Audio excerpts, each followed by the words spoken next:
Good morning, everyone. Welcome to Healing is Power, where I speak on healing from all different walks of life. You guys can find Healing is Power on the following platforms: iHeartRadio, Pandora, Spotify, and Amazon Music. Today on Healing is Power, I have a very special guest, Dr. John Mcgrail, who is a hypnotherapist who currently has his book out called The Synthesis Effect. He's here today to talk about his mission with all his achievements, and I'm going to bring him on right now. Hello. Good morning to you. Good morning. Thank you so much for being on Healing is Power. I appreciate it. Oh, it's my great pleasure. Thanks. Thank you. So, John, tell us a little bit about, how it all started and, what led you to get into the medical field and just, what your mission is and what you're, achieving, what you want everyone to know about you. Well, that's a bit of a long story. But I've always been fascinated by the human experience and behavior and subjects like psychology and philosophy. And I was a bio major in college, and it was just always something that I was very interested in and studied. And I found myself at a crossroads in my careers about 25 years ago now. It seems almost impossible, where I had just been laid off from a very high paying executive job in media and didn't know what I wanted to do. So I started looking around and I thought about all the things I had ever done before. And I had been a pilot in my earlier life, and I was Mhm. always made an instructor. And I found and realized that I really, really am a teacher at heart. So I just began looking at different ways to take that love of these subjects and my ability to reach people, and looked at psychology, medical school, divinity school, just about anything you can think of, and came across hypnotherapy for a couple of reasons. One, I had used it myself to make some very big changes in my life, and Mhm. two, it really taps into all my interests, and it was a field that I could enter fairly quickly. In other words, I didn't have to go to school for 8 or 9 years. I was in my 40s when all this happened. I could do a year of school and actually go into business and start working. And so that was very appealing as well. And because I had used it and I know how effective it is, it just was a great fit. And I've never looked back. And like I like to tell people, I haven't worked in 23 years. Oh, wow. And how has hypnotherapy worked for you? I know you just said you tried it on yourself, correct? Yeah, I had some, like, well, the first thing is important to say, and I know you know this, but it's important for the listeners out there because a lot of people, there's a stigma about having emotional issues or insecurities or whatever in our culture. Mm-hmm. If we have a toothache, we don't mind going to the dentist. If our car gets banged up, we take it to a mechanic. But if we're not feeling good for whatever reason, doesn't matter what it is or how it was caused, we're supposed to suck it up and get on with it. You're not supposed to show weakness. Now, that stigma is slowly going away, but it's still very prevalent. And like anybody, and I say this to all my clients and my students when I'm doing, and my audiences when I'm doing keynote addresses, we all have stuff. There's nobody that gets through life without issues. And they can be big, they Absolutely. can be small, and they can come and go, but that's just the nature of being a human. Right. And I had some major stuff going on when I was at a certain point in my life. I was very insecure. I was addicted to tobacco at the time.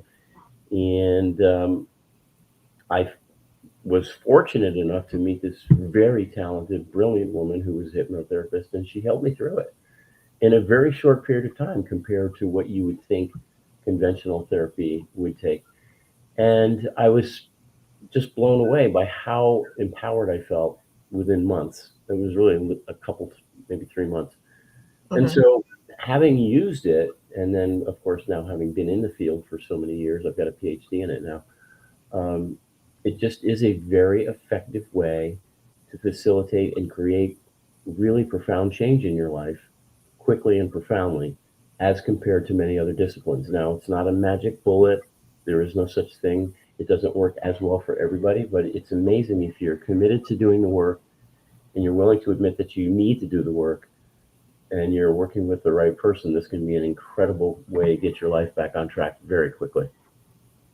And so the hypnotherapy, that helps in all aspects. It could be from trauma, it could be from abuse, it could be from anything, correct? The beautiful thing about it is that hypnosis, in and of itself, which is the core of hypnotherapy is using hypnosis in a therapeutic modality. You can use hypnosis in a stage show and watch people do zany things on a stage. And I'm sure a lot of people out there listening have seen that. And when they think of hypnosis, they say, oh my God, someone's going to take over my mind. They're going to make me do crazy things. Nobody can make you do anything. The people in the stage show that are up there because they want to be in the show, and they're happy to do those zany things, but it's a natural state of consciousness. We all do it every day. Anytime you watch a good movie and have an emotional response to the movie, you've actually been in hypnosis. When you daydream, you're in a form of hypnosis. Um, when you zone out on the freeway and get where you're going, and you don't remember how you got there, which I'm infamous for, you're in a state of hypnosis.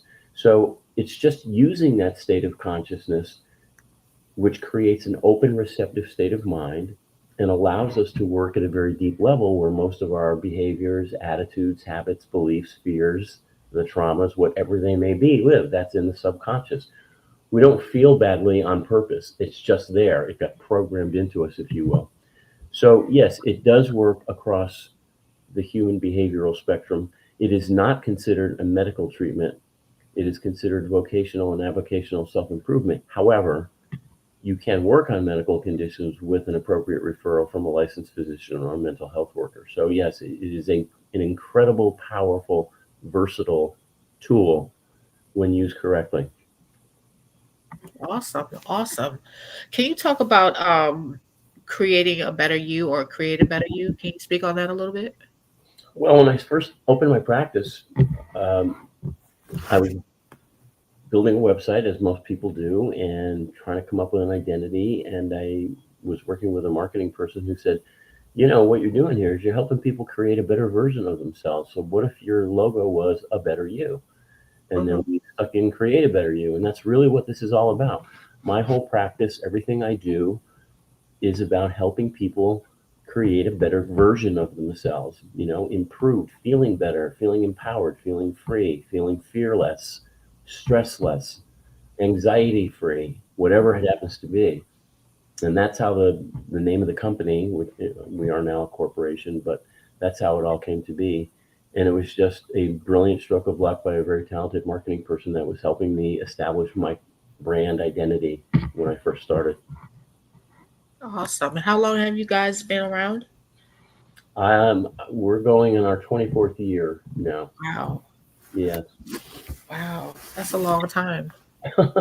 Well, it can seem long, and yes, it can seem long, but it's been, as I said, I ever since I entered this career, and it's about my fourth or fifth career, I can honestly say that I haven't been working. When you're doing something you love for a living, Hmm. it's not working.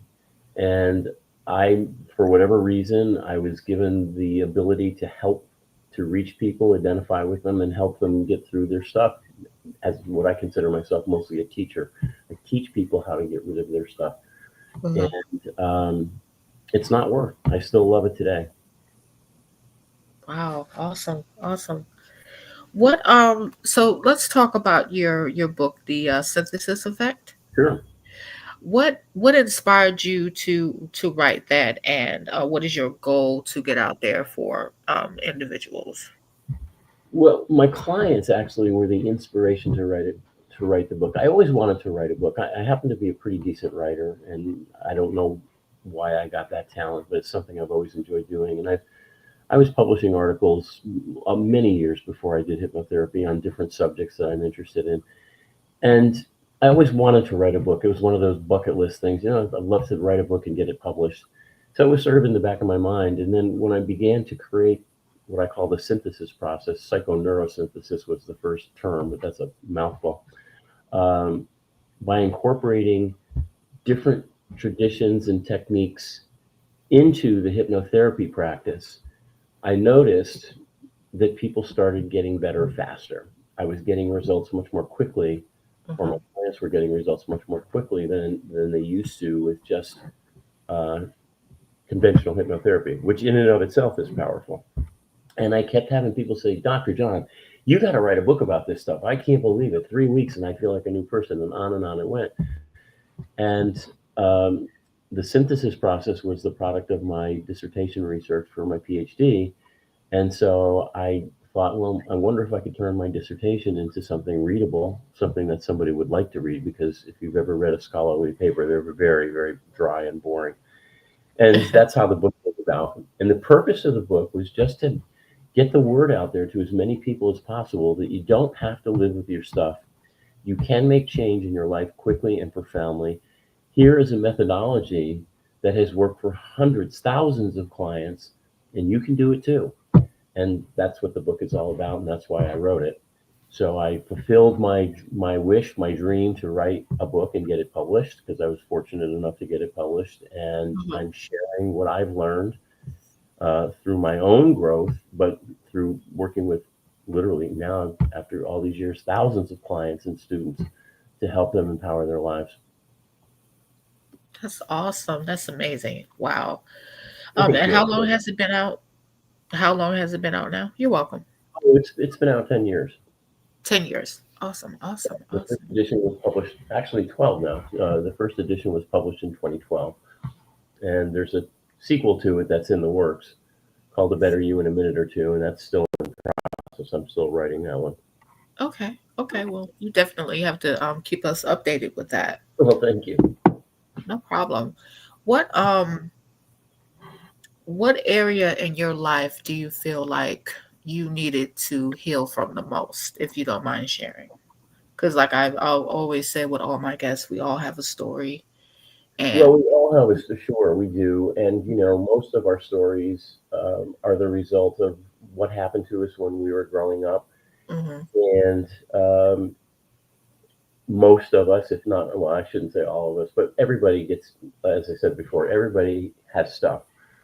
My story was, I was a child of a single parent. My father was an alcoholic, so my upbringing was sort of tumultuous. There was a lot of fighting and arguing, as you might imagine, and never any physical abuse or any of that sort of thing. But I mean, it had a huge effect on me. I was an only child, yeah, and a lot of other factors all combined to create these very deep-seated insecurities that, when you have them, express themselves in many ways. Now, on the surface, if people looked at me, they'd say, "My God, you're such a success." I was a successful pilot in the military and the airlines.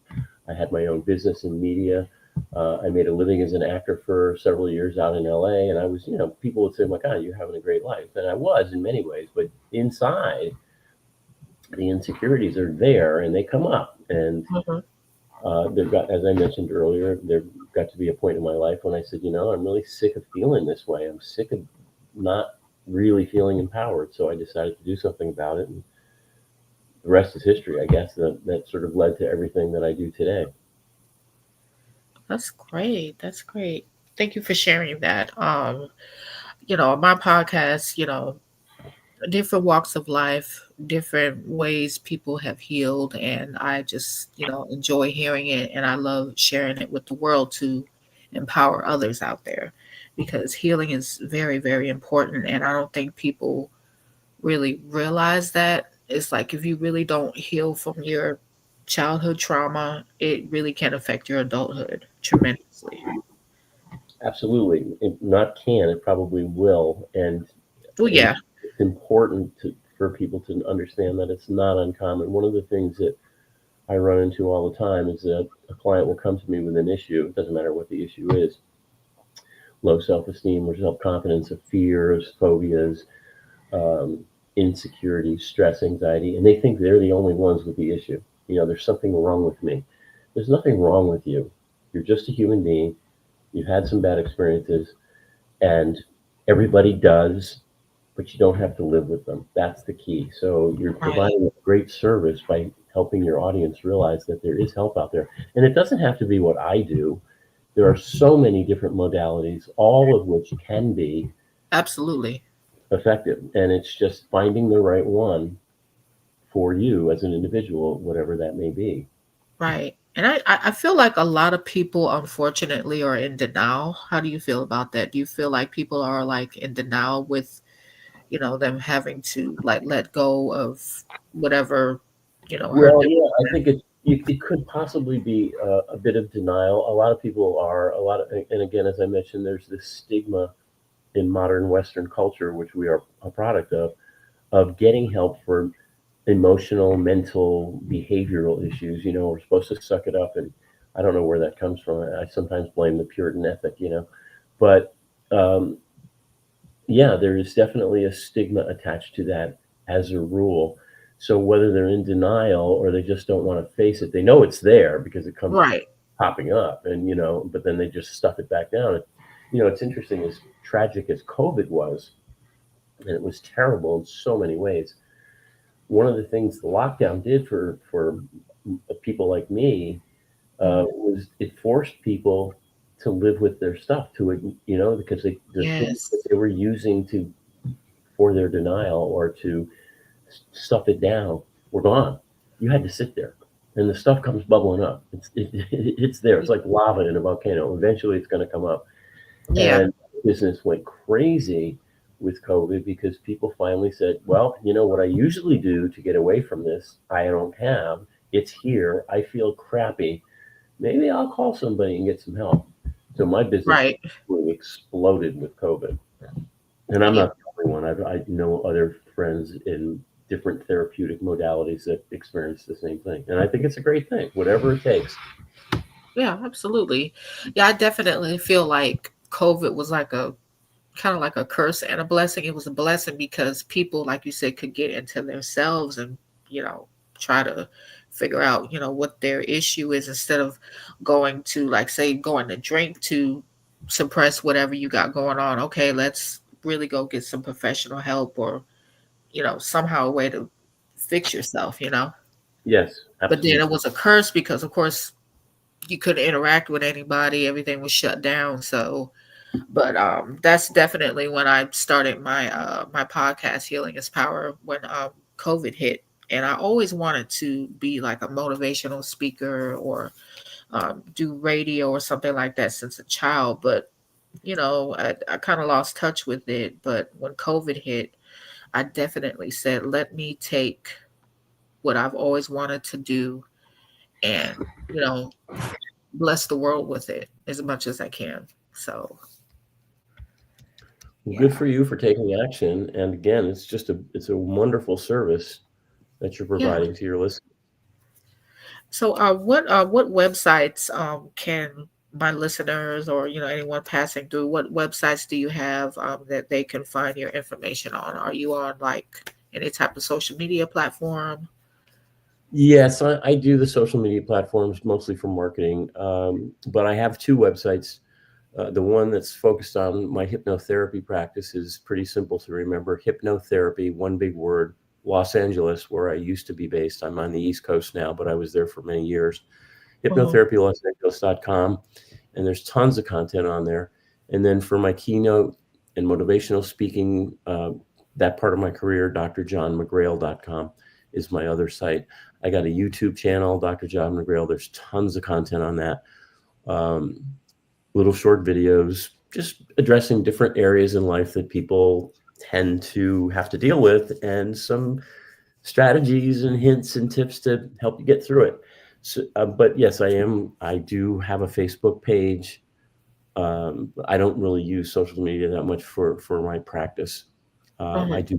I have a weekly little, again, a little motivational thing that comes out on Facebook and Instagram and all that. But it's mostly for marketing practices. But if people are really interested, they can reach me and find me on my websites easily and my YouTube channel. Okay, awesome. And I can, if it's okay with you, I can post the links down at the bottom of this interview. I would appreciate that greatly. Thank you. Awesome. Now, besides, I know you had mentioned that your clients had inspired you to do a lot. Is there anyone else, like from your childhood, that inspired you to, get into the career paths that you have? Well, I don't really know if there's anybody from my childhood. My seventh grade science teacher, certainly Ralph Carano was his name, and he really saw that I had something and nurtured it. And there were other teachers, I suppose, but a lot of the teachers that I studied with as I was developing my synthesis process, Dr. Joe Dispenza, Dr. Bruce Lipton, Don Miguel Ruiz, who wrote a book called The Four Agreements, which I could not recommend more highly. Absolutely fabulous little book, simple, eloquent, and it just gets right to the point. And if anybody's thinking about getting rid of their denial, or you read that book and you just see, it can be really, really easy. It doesn't have to be this huge, horrible work. So a lot of the teachers that I've worked with and met or read have been inspirational to me and still are. Um, and I'm inspired. I have to say this again. I have always been inspired by my clients. I think any Mhm. decent therapist, I tell my clients all the time, you are my therapist. Because when you're in this practice, what happens is you see yourself walking in the door over and over and over again. I don't know why, Yes, yes. but it is. And if I'm going to teach and profess this way of life, which if you do it with diligence, you can learn to live your life virtually free of suffering. That's the whole process and concept and goal of the synthesis effect, is to help people learn to live their lives virtually free of suffering. And it's doable. It is absolutely doable. So my clients inspire me because if I'm going to teach this and profess it, I better walk the walk and talk the talk, or else I'm a fraud. And then, I would be just that, a fraud. So I Right. really am inspired by my clients because they keep me on my toes. Hmm. Absolutely. Yeah. Like with Healing is Power, each guest that I have on is like when I hear their story, I'm still in the healing process. So when I hear their stories, it inspires me, and it helps a part of me heal. So I definitely can relate to that. Excellent. Like you kind of see yourself over and over, and different, with you, your different clients, and with me, my different guests. I love to hear their story, and Yes, it heals a part of me. It helps heal that. So that's really like inspiring and phenomenal. absolutely. And again, I applaud you for doing this and taking action. And everybody that listens to your programs, it can only be one person, but if they get inspired to Yeah. say, what, I'm tired of living this way. I'm tired of feeling sick and tired, and they do something about it, then we've done a great service to them. Yes, absolutely. And I just pray to reach as many people as I can. I read scripture. I don't know if you read scripture or not, but I definitely take a lot of scripture and back up, a lot of points that I try to, express to people to heal because it's so important. Yes. Yes, We're absolutely. here. We're on the planet to evolve and grow. And as one of my teachers used to say, our natural state of being is well-being. And try to remember that. She used to say it over and over again. Our natural state of being is well-being. It is not dis-ease. Our Mhm. culture is all about lack and fear and insufficiency. Unfortunately, we focus on the negative side of the coin to a fault. And that's why society is so stressed and anxious and angry and obese. You can flip the coin anytime you want and focus on the other side of it. And it's not a lot of woo-woo BS. With some very simple techniques and changes, if Mhm. you're diligent and committed to yourself, it's a commitment to yourself. It's amazing how quickly you can get rid of the stuff that's holding you back. Absolutely, but you have to be the one to do it. You can lead what's that saying? You can lead a camel to water, but you can't, or a horse to water, but you can't make them drink it. Right. And I never take clients. If somebody calls me and says, my wife, girlfriend, boyfriend, aunt, uncle, whomever wants me to do this because they think I'll be better if I work with you, I don't take them. If it's not for themselves and they're not willing to commit to themselves, then I don't take the case because it's not going to work. Right. It's going to be for you. Do other people benefit? Of course they do. The people in your life are going to be much happier to see you happier, I hope. And if they're not, then get them out of your life. But Absolutely. um, but yes, that's it. I can't emphasize that enough. It's got Right. to be for yourself. Yeah. It's got to be. Is there anything right now at this present moment that comes to your spirit that you want the listeners to know? Just Well, anything. the one thing, and I guess I probably said this in a few different ways already, is that you don't have to live in pain. You don't have to live in anxiety. You don't have to live with trauma and fear. Right. You don't have to. There is help out there, and I say this every time I do a speech, every time, every client, everybody deserves to have a great life, the life of their dreams, and everybody can make it happen if you're willing to commit and do the work and get the right help. You probably will need help because the human mind is just hardwired to resist change, whether the change is good for us or not. We can want something and we're in pain, but we'll stay in pain. That's humanity. That's not any individual. Hmm. So you often need assistance to transcend that pain. And if you get the right assistance and you're willing to do a little work, you can have the life of your dreams. Every single person on the planet deserves to have the life of their dreams. That's it. Right, right, absolutely.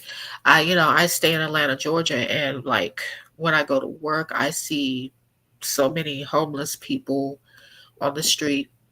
I'm sure a lot of them are on drugs, you know, probably various reasons. And I'm just like, I don't try to judge anyone, but I ask myself, is like, do they want help or are they comfortable? Like, what's really? It just breaks my heart to see it, regardless of why they're the way they are. But it's just really makes you wonder, like, do you want help or are you having issues finding help? Right. And of course, there's so many different reasons that people end up in a situation like that. And, Los Angeles, where I lived for many, many years, is also another city with a huge problem with that. And the Yeah. truth of the matter is, some people do want help. They just came on hard times. And if it's offered, they will take it and they get themselves back in the game of life. Some people, unfortunately, spiritually give up. And as weird as it sounds, I know that there are some people who really just don't mind that lifestyle, and it seems impossible to people who are living a more conventional lifestyle. But some folks just that's what they want. I would say probably that's a minority, and of course, once you get substance abuse involved and they get hooked on drugs, that makes it worse. Yes. But even that is transcendable if you want the help and you're willing to get it. It's there. The help is there. Right, right. You just gotta want it. But I appreciate you so much for being on my show today. Thank you so much.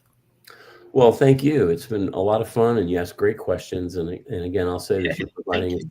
a super great service, and I'm glad I could be part of it. Thank you. Well, again, Healing is Power is on the following platforms: Spotify, iHeartRadio, Amazon Music, and Pandora. You guys can like, share, and subscribe to my channel, and I will have Dr. John's information, his links in the bio in this interview. Thank you so much. Take care. Okay, thank you. Take care. All right. Bye bye. Bye.